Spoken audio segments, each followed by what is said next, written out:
Il est 18 heures, fin d'une longue journée. Le plan, comme souvent, était vertueux. Rentrer, préparer un truc sain, léger. Ah oui, le plan idéal. Et puis, la réalité. L'énergie n'est juste plus là. Un soupir, le téléphone qui s'allume, et 1 heure plus tard, on se retrouve sur le canapé, une boîte de pizza sur les genoux, avec un email de confirmation pour un achat impulsif. Le grand classique, voilà, et on se dit, allez, manque de discipline. Mais est-ce que c'est vraiment juste ça, ou est-ce qu'on est victime d'un phénomène bien plus profond? Eh bien, c'est exactement ça le cœur du sujet. On touche à un concept qu'on appelle la fatigue décisionnelle. La fatigue décisionnelle. Oui, l'idée, c'est que notre volonté, notre capacité à faire des choix judicieux, ce n'est pas une ressource inépuisable. C'est bien plus comme une batterie de téléphone qui, au fil de la journée et des centaines de choix qu'on fait, se vide, inexorablement. Une batterie mentale, j'aime beaucoup cette image. Et c'est justement ça qu'on va explorer ensemble. On va décortiquer ce mécanisme, voir comment il sabote discrètement notre alimentation, nos finances et même nos relations. Et surtout, trouver des stratégies concrètes. Exactement. Pour ne plus finir la journée à plat, à la merci du premier livreur de pizza venu. Alors, cette fameuse fatigue décisionnelle, si on devait l'expliquer. Simplement. L'analogie du muscle qui se fatigue après un effort, ça tient la route? L'analogie du muscle est parfaite, tout comme celle de la batterie. C'est le fondement de la théorie de l'épuisement de l'ego qui a été développée par le chercheur Roy Baumeister. D'accord. Il a montré que la volonté et la prise de décision, la pensée réfléchie puisent dans la même réserve limitée d'énergie mentale. Et chaque décision, absolument chaque choix, même le plus anodin, Même le plus petit? oui, ça vient grignoter cette réserve. Choisir sa tenue le matin, décider dans quel ordre on va traiter ses emails, résister à la pâtisserie dans la vitrine. Chaque fois, c'est un petit retrait sur notre compte en banque énergétique. Ça me fait penser à cette fois où j'ai passé près d'1 heure à comparer des machines à café en ligne, des dizaines d'onglets ouverts. Ah, je vois très bien. À la fin, j'étais tellement vidée que j'ai tout fermé sans rien acheter. Le lendemain, j'ai pris la première qui m'est tombée sous la main, sans même réfléchir. C'était exactement ça. Le muscle était épuisé. C'est un exemple parfait. Et quand cette batterie mentale passe dans le rouge, le cerveau, qui est une machine à optimiser l'énergie, il active un plan d'urgence. Ah oui, lequel? Il bascule de ce que le psychologue Daniel Kahneman nomme le système 2, notre mode de pensée lent, analytique, celui qui pèse le pour et le contre, et qui coûte très cher en glucose. Notre moi intelligent, en somme. Voilà. Il bascule vers le système 1. Et le système 1, c'est notre pilote automatique. Il est rapide, intuitif, presque inconscient. C'est génial pour reconnaître un visage ou freiner en urgence, mais c'est un très très mauvais conseiller pour les décisions importantes. C'est fascinant, donc le cerveau ne devient pas juste stupide, il devient paresseux, en quelque sorte. C'est ça. Il cherche la sortie de secours la plus proche. J'imagine que ça doit le pousser dans des pièges de pensée assez prévisibles, non? Tout à fait. Il ne fait pas n'importe quoi. Il simplifie à l'extrême. Et pour ça, il s'appuie sur des raccourcis mentaux.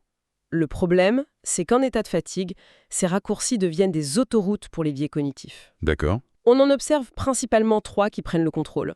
Le premier, et le plus courant, c'est le biais de statu quo. Le biais du à quoi bon, le on verra demain. Exactement. Face à un choix, l'option qui consomme le moins d'énergie, c'est de ne rien choisir du tout.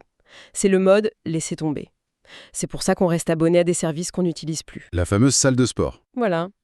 Ou qu'on ne change jamais de banque ou d'opérateur téléphonique, même si on sait qu'il y a mieux ailleurs. L'effort mental pour comparer, résilier et changer est juste trop intimidant quand on est à sec. Le choix de ne pas choisir, en somme. Et le deuxième biais. Le deuxième est le grand ennemi de nos bonnes résolutions. C'est le biais de présent ou la gratification immédiate. Ah, celui-là, je le connais bien. Quand il est épuisé, le cerveau ne sait plus se projeter. Il devient incapable de peser une récompense future contre un plaisir immédiat. C'est la part de gâteau tout de suite contre la santé dans un an. Ou la série Netflix ce soir contre l'avancement d'un projet personnel qui paiera bien plus tard. C'est ça. La récompense à court terme gagne par chaos technique, à chaque fois. Et le troisième piège dans lequel on tombe. C'est la simplification excessive. Le cerveau fatigué perd sa capacité à gérer la complexité. Il ne peut plus jongler avec plusieurs critères. Il voit tout en noir et blanc. Un peu. Il va s'accrocher à un seul facteur, le plus évident. Pour un achat en ligne, il ne va regarder que le prix en occultant complètement la qualité ou les frais de port. Ou à l'inverse, il va se fier aveuglément à une marque connue, sans chercher plus loin. Toute la finesse d'analyse disparaît. Le tableau est assez clair. Et honnêtement, un peu inquiétant. Si on regarde une journée type, ça donne quoi concrètement? Prenons une journée lambda. Le matin, la batterie est à 100%. On est au sommet de notre art. On planifie, on priorise, on gère les problèmes complexes. On est au top. Voilà. Mais arrive 18 heures. Après des heures de réunion, de gestion d'email, de micro-décisions, la batterie est à 5%. Et là, le décor change.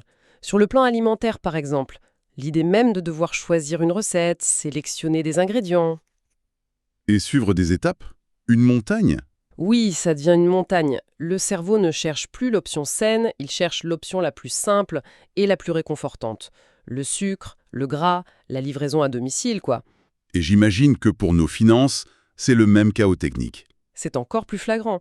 Le soir, nous sommes des proies idéales, les promotions flash, les comptes à rebours, tout est pensé pour exploiter cette fatigue. Bien sûr. Prenons l'exemple de Marc, un développeur qui passe sa journée à faire des arbitrages techniques complexes. À 17 heures, il voit passer une offre pour un logiciel. Moins 50% jusqu'à minuit. Le matin, il aurait comparé, lu des avis, pesé le pour et le contre. Mais là, épuisé, son cerveau ne voit que promo et urgence. Il clique sur acheter juste pour se libérer de la charge mentale de cette décision. Ce qui est fou, c'est que la technologie moderne semble entièrement construite pour exploiter cette faille. Le scroll infini des réseaux sociaux nous évite de prendre la décision de changer de page. Absolument. Les options par défaut comptent sur notre flemme de les modifier. On est constamment poussé vers la passivité quand notre batterie est faible. Exactement, et ça va plus loin. Des études ont montré que même les médecins sont affectés. Une étude sur les prescriptions d'antibiotiques a révélé qu'ils sont beaucoup plus susceptibles de prescrire des antibiotiques à large spectre en fin de journée. Même quand ce n'est pas nécessaire? Oui, pourquoi? Parce que diagnostiquer précisément demande un effort mental. Prescrire un antibiotique puissant est un raccourci, une décision par défaut qui est plus simple que d'expliquer au patient pourquoi il n'en a pas besoin. Les conséquences peuvent être sérieuses. Attendez, ça c'est vraiment parlant. On n'est plus dans le choix de la pizza là, on parle de santé publique. Cette théorie est fascinante, mais est-ce qu'elle est solidement prouvée? Quelles sont les études qui ont vraiment mis le doigt dessus? Oui, il y a des études fondatrices qui sont devenues des classiques. La plus spectaculaire est sans doute celle de Shai Danziger sur des juges israéliens. Les juges... ok. Oui, des juges qui statuaient sur des demandes de libération conditionnelle. Des décisions qui peuvent envoyer des gens en prison ou les libérer. L'idée que ça puisse dépendre de l'heure de leur pause café est terrifiante. Comment ils ont pu mesurer ça? Ils ont analysé plus de 1000 décisions. Et le schéma qu'ils ont découvert est stupéfiant. En début de matinée ou juste après la pause déjeuner, les juges accordaient environ 65% des demandes. Ok, jusque-là tout va bien? Mais au fur et à mesure que les heures passaient, ce taux chutait de manière vertigineuse, pour atteindre quasiment zéro juste avant la pause suivante. Zéro! Ouais, Pas presque zéro, littéralement zéro. C'est glaçant. oui, zéro. Et le plus fou, c'est qu'immédiatement après la pause, hop, le taux d'approbation remontait en flèche à 65% avant de redégringoler. C'est incroyable. La conclusion est sans appel. Quand les juges étaient fatigués ou affamés, ils ne prenaient plus une décision complexe. Ils revenaient au choix par défaut, le plus sûr et le plus simple pour le système, le refus. La décision était moins influencée par les faits du dossier que par le taux de sucre dans leur sang. C'est exactement ça. C'est dingue. Et l'autre étude fondatrice, celle de Baumeister, c'est l'expérience des cookies et des radis. Imaginez, vous entrez dans une pièce qui sent bon le cookie qui sort du four. Sur une table, il y a un bol de cookies et un bol de radis. D'accord. Un premier groupe de participants est autorisé à manger les cookies. Un second groupe, le groupe torture, doit résister aux cookies et ne manger que les radis. Rien que ça, c'est un effort de volonté colossal. Précisément. C'était le but. Vider une partie de leur batterie de volonté. Ensuite, on a donné à tous les participants un puzzle à résoudre en leur disant que c'était un test de performance. Le piège, c'est que le puzzle était insoluble. Ah, d'accord. Le groupe qui avait mangé les cookies a persévéré en moyenne 20 minutes avant d'abandonner. Le groupe qui avait dû s'épuiser à résister aux cookies, ils ont jeté l'éponge en seulement 8 minutes. Waouh, moins de la moitié. Oui, l'effort mental initial les avait laissés sans ressources pour la tâche suivante. D'accord, je suis convaincu. Mais en même temps, est-ce que ce n'est pas un peu une excuse facile? C'est pratique de dire « Oh, ce n'est pas ma faute si j'ai mangé le gâteau, c'est ma fatigue décisionnelle ». Oui, où est la responsabilité? Voilà, où est la part de responsabilité personnelle là-dedans? C'est une excellente question et c'est crucial de ne pas tomber dans ce piège. Ce n'est pas une excuse, c'est un diagnostic. Ce n'est pas une fatalité, c'est une contrainte biologique avec laquelle il faut composer. Je vois. Reconnaître que sa volonté est une ressource limitée, ce n'est pas démissionner, c'est devenir un meilleur stratège. C'est comme savoir qu'on ne peut pas sprinter sur 42 km. Ça ne veut pas dire qu'on ne peut pas courir un marathon, ça veut dire qu'il faut gérer son effort. Ok, je vois. On est tous des juges affamés en puissance. Alors comment on fait pour ne pas finir par prendre la décision la plus simple et souvent la pire? Comment on gère cet effort? Il y a plusieurs stratégies très concrètes. La première, la plus fondamentale, c'est de protéger ses matinées. Manger la grenouille. C'est ça. Faire la chose la plus difficile en premier. Il faut sanctuariser les premières heures de la journée pour les 1 à 3 décisions les plus importantes.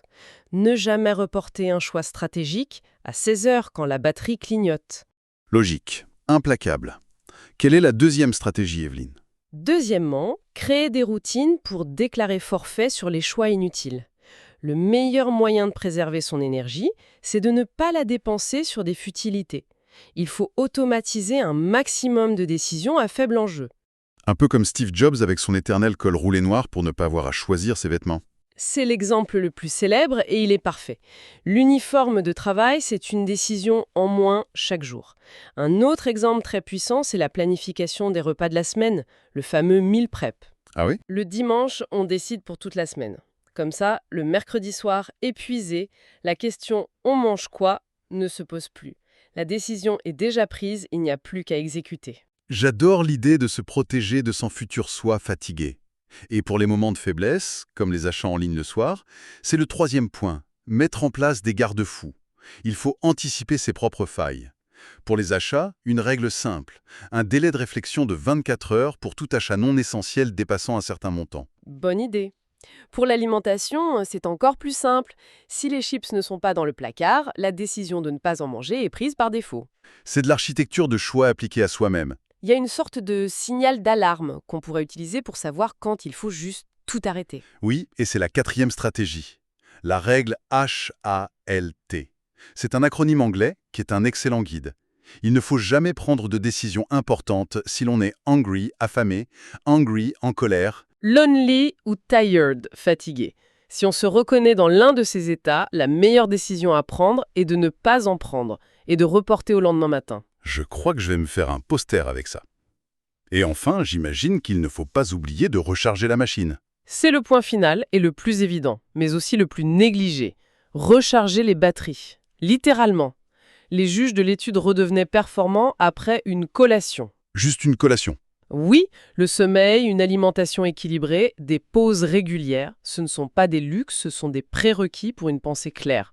Une marche de 10 minutes peut suffire à restaurer une partie de notre capacité de décision. Pour résumer, l'idée n'est donc pas de se sentir coupable de son manque de volonté, mais de comprendre que cette volonté est une ressource précieuse et limitée. Il ne s'agit pas de paresse, mais d'un signal d'épuisement. C'est ça. Et la clé, c'est de devenir un gestionnaire stratégique de cette énergie mentale. Automatiser l'inutile pour se concentrer pleinement sur l'essentiel. Exactement. Ça change totalement la question qu'on se pose. En fin de journée face à cette pizza, la bonne question n'est pas « pourquoi ai-je été si faible ?», mais plutôt « combien de décisions ai-je dû prendre aujourd'hui pour en arriver là ?» Ce n'est plus un jugement moral. Non, c'est un diagnostic énergétique. C'est une conclusion parfaite. Alors, pour aller un peu plus loin, une question à se poser. Quelle est la seule décision récurrente, même petite, qui pompe de l'énergie chaque jour ? Ça peut être le choix des vêtements, le menu du soir, l'organisation de sa boîte mail. Et comment, dès demain, pourrait-on la supprimer ou l'automatiser pour libérer un peu de cette précieuse bande passante mentale ?